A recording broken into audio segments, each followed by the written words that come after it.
High value women don't just budget, they align. Before I understood this, I was a master at budgeting, but I was still spending my money in ways that just did not align with the woman that I was becoming. So, as a high value woman, I had to declutter my money habits the same way I decluttered my home. And when I did, it upgraded every part of my life. First, I stopped paying for avoidance dressed up as convenience. High value women do not buy convenience to escape their lives. They buy it to support the life that they already have. This was the first habit that I had to confront, and it wasn't about how much I was spending, but about why I was spending. I realized there were things that I told myself were for convenience, but in reality, I was paying to avoid planning, deciding, and following through, which ended up costing way more money in the long run and even sometimes in the short run. Now, there is such a thing as high value convenience, but there's also low value convenience. And if you don't learn to tell the difference, your money will constantly be working against you instead of for you. High value convenience saves time without creating chaos. It reduces decision fatigue and it supports consistency, not avoidance. In essence, it makes the right thing easier, not the hard thing invisible. High value convenience is going to reinforce systems where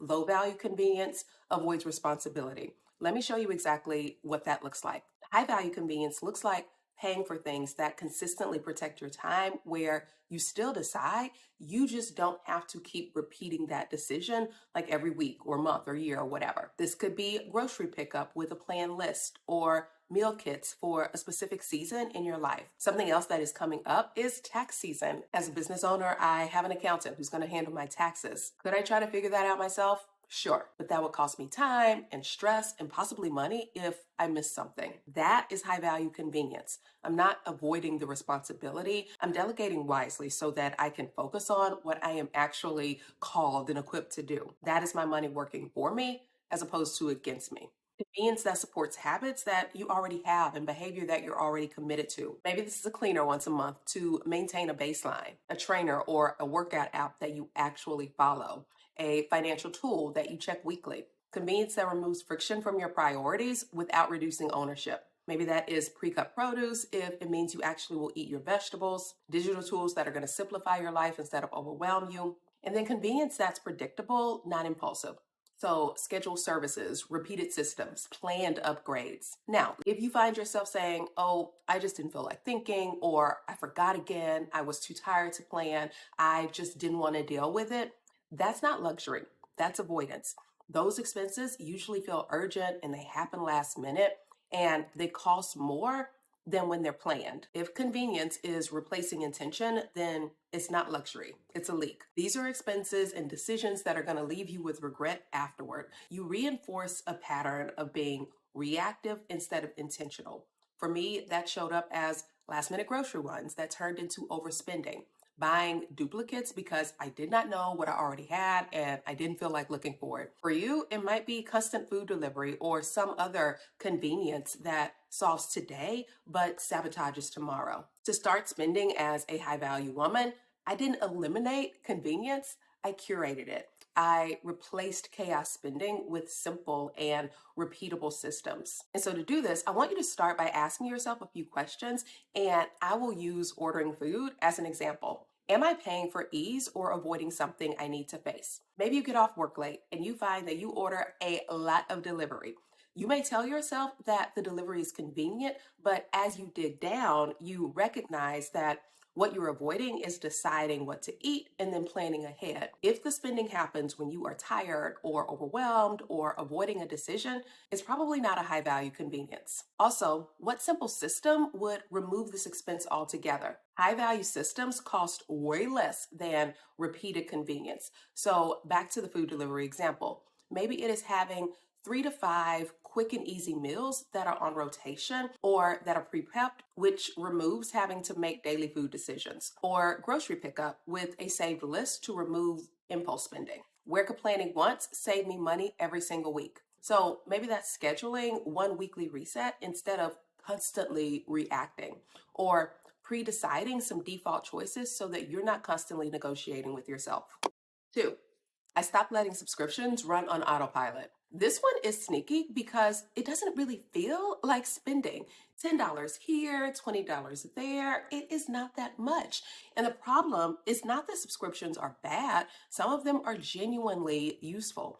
The problem is when they run unexamined. I realized that I had subscriptions that I was not intentionally choosing or using anymore. I was just not dealing with them. Apps that I rarely opened, stuff that came in the mail that I didn't use, streaming services that I just scrolled past way more than I enjoyed. Not because they didn't have value, but because I never stopped to ask myself if they still did. Every unused subscription was not just money being wasted, but a decision that was being avoided. Something that my husband and I started doing was sitting down and going through our subscriptions and just asking one simple question. Is this actively supporting our life right now? What it does is pull those subscriptions out of autopilot. It's not about whether something is good or bad or whether we might use it someday. It's simply about its usefulness. If a subscription saves time or reduces stress or actually is getting used, it stays. If it's not, we pause it or we let it go without having any guilt associated. We have stopped paying for things just because they are familiar and started choosing what is actually supporting this season of life. Having a high value mindset around money does not mean that you don't have any subscriptions. It just means managing them consciously. I stopped shopping to regulate my emotions. In my last video, I talked about how I kept buying clutter because more stuff just felt comfortable. And if you haven't seen that one, I will link it below because it explains this pattern pretty clearly. But in short, I had come out of a really bad season where things were so tight. And when I could finally buy things that weren't just necessities, I was like, yes, let's do this. And it wasn't in huge ways that felt reckless to me or raised red flags. These were a lot of little purchases. Coffee every single day, whatever I wanted from the grocery store, always being on the lookout for a good sale. And I eventually realized that I was not shopping because I needed or even wanted all of those things. It felt like something that I could now control, and it felt really good to finally be in a place where I could control being able to purchase something. I noticed that shopping became a way to feel better in a frustrating moment. For me, it was the physical act of going to get something, having the power to spend the money to get it, and really just do it. The problem wasn't so much what I bought. It was that to some degree, I had trained myself to use spending as a form of emotional regulation. I would like to say that I had some great big epiphany about spending that made me be like, girl, you know you don't need that. But honestly, the change came around COVID because I really didn't recognize that I was doing it until I no longer had that outlet. Online spending has really never had that same rush for me. So when I could no longer go out and easily peruse and purchase, I had to sit with my emotions. I recognized that this urge to shop was very little about the thing, but it was about a desire for control and maybe being frustrated or wanting some small win after or before a hard day. Instead of heading to a store or someplace where I could just spend my money, I had to build some non-spending ways to regulate those emotions. For me, this looked like praying, going for a walk, journaling, stepping outside, moving my body. And I really appreciate that time because it helped me to see that there was something that I was still working through. The thing is, you can be leveling up and still have some blind spots. So I want you to see if you have any blind spots in this area. Ask yourself, when I'm stressed or tired, do I browse or buy? What feeling am I actually chasing in that moment? What else could give me that feeling without costing me money? Yes, it will put more money in your pocket, but it's actually going to go a step further. These questions will stop unconscious spending, it will highlight misidentified needs, and will build emotional regulation, which are all very high value things. I stopped buying cheap just to have more. So not long after working through the emotional spending piece, I started noticing that I still had a pattern of choosing to have more over quality. This had rooted itself so firmly in my psyche that it felt responsible. I would think, oh, this is only $12. It is a great deal. I'm just gonna grab a few. It is so much smarter to save, but buying more rather than better added up in a couple of different ways. First, financially, I needed to replace a lot of stuff more often, or things did not work well as I needed them to, so I would just end up buying the better version later anyway. Second was the emotional cost. By always choosing the cheaper option and choosing to have more rather than what I actually wanted, it made me feel like I wasn't worthy of the better version, even though I wanted it and could afford it. I would find a reason to delay and not get it because I needed to earn it, or I needed to wait for a perfect time, or I needed to justify it 10 different ways, where in effect, I was training myself to settle. Recognizing that was really the kick in the butt for me to be like, no more. Absolutely not. High value women don't settle. They choose intentionally. This is not about buying the more expensive thing just because it's more expensive. That is dumb. It's about choosing what actually serves your life, even if that means buying fewer things overall. When you come out of a season where money has been really tight, there's a temptation to say, let me get more for less. But many times, more for less is just clutter in disguise. As a high value woman, the goal is not to optimize for the lowest number, but to optimize for alignment. Instead of asking, how little can I spend? I started asking, how well will this serve me? Am I buying this because it's truly useful or because it's cheap? Will I likely replace this in a few months? Would I rather have one high quality version or multiple compromises? If you recognize that it is going to just be more rather than quality, wait. Waiting allows you to exercise discernment. And yes, it might mean saving up to get the right thing or only getting one instead of five, but when you are intentional, you will be so much happier. When I started thinking this way, I felt so much less cluttered because around me, I had way less cluttery, low value stuff, and my life just felt a whole lot more luxurious. I stopped spending money on what I could not execute. I love a good something that is going to make me better. And I naturally have to fight being an all or nothing type of girl. There were times where I bought things that were good, growth oriented, healthy, and productive, but they did not fit my season. So, for example, I remember signing up for a training program that on paper was exactly what I needed.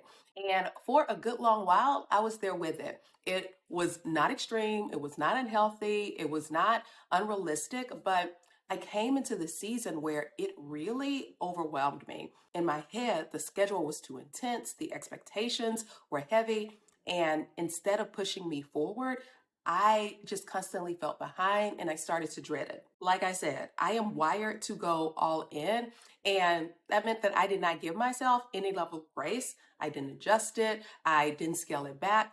I just constantly felt like I was failing. And it was because I was at capacity. Money was being spent on something that I just did not have any margin to execute. And so instead of building momentum, it created this pressure for me, so much so that I just kind of wanted to avoid the entire area of looking after my physical health as it related to like exercise and movement. It clicked for me that just because something is good doesn't mean that it is right for you right now. When you spend your money on something that you cannot realistically execute, it doesn't just sit there, it creates this guilt.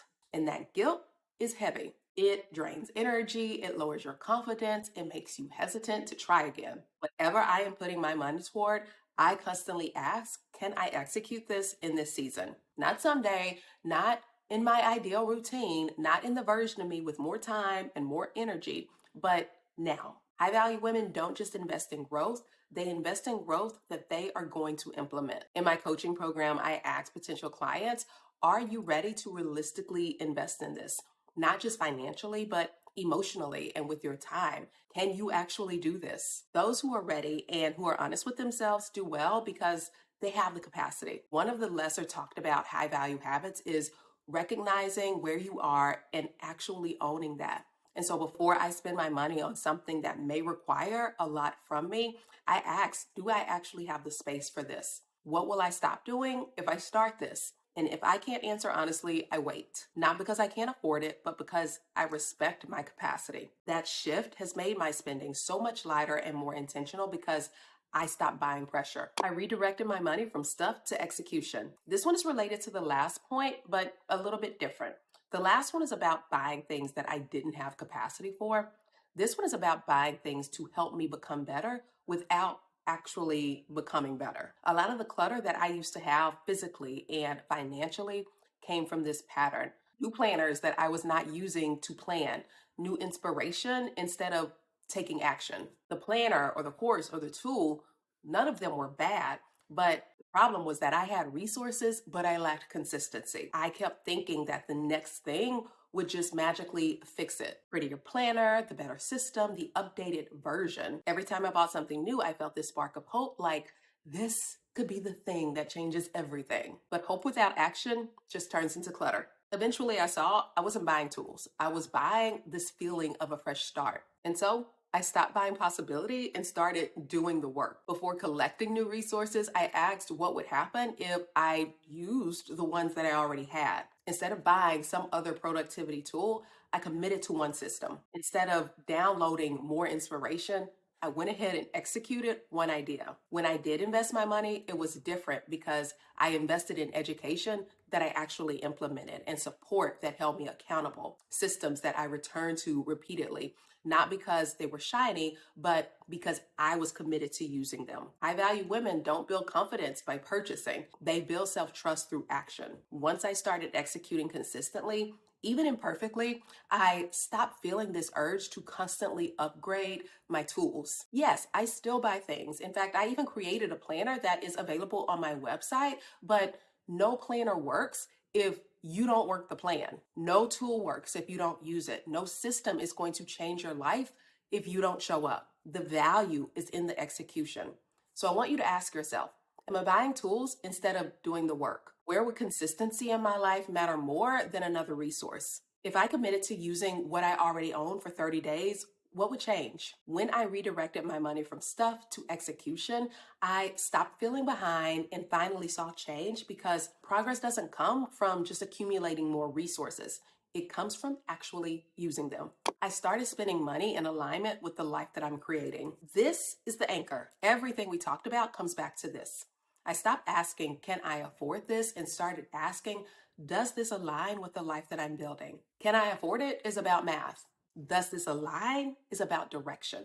How we spend money is not neutral. Every single dollar we spend is a vote for the habits that we reinforce, the standards that we tolerate, the identity that we practice, and the things that we value in the future that we're building. Once I saw that, I could not unsee it. And now my money genuinely does reflect what I value. First, my relationship with God. I tithe. I have always been a tither, even when I was broke. That is just something I do. I believe in it. I believe in stewardship, and that is one of the ways that I steward my resources. After that, my relationship, my future, my health, my peace, my growth, my freedom, causes that I want to support, not out of obligation or guilt or comparison to what anybody else is doing. Before I spend my money, I pause long enough to ask if what I'm about to buy is reinforcing the woman that I want to become, or is it just reinforcing an old pattern of fear or neglect or avoidance? You can make good money and still feel scattered if your spending is misaligned, and you can make modest money and feel grounded and feel wealthy if your spending reflects your values. Feeling rich is not about numbers. It's about not feeling tension every time you open your bank app, not constantly having to clean up after your own financial decisions. Being intentional feels powerful. It's knowing that your money is moving in the same direction that you are, and that is just the best feeling. So, of course, I want you to ask yourself a few things. If I kept treating my money exactly as I do now, where would it lead me in 5 years? Financially, emotionally, spiritually, practically? Would it build the life that I say I want, or would it reinforce patterns that I've outgrown? Budgeting is really just the start. High value money habits are about getting in alignment even before the numbers increase. Here's the deal. You do not need to make more money to feel abundant. You need to stop funding what drains you. Just like decluttering your home, decluttering your money is an act of self-respect. And high value women choose alignment every single time. I really hope that you enjoyed this video. If you did, go ahead and give it a like and let me know in the comments either which thing stood out for you the most or something that you would add to this list. Also, if you're not subscribed, what are you doing? I'm gonna need you to jump on that. Alrighty, my friend. Thank you so much for being here. Thank you so much for joining. Go use your money as a high value woman, and I will see you in my next Mwah. Bye for now.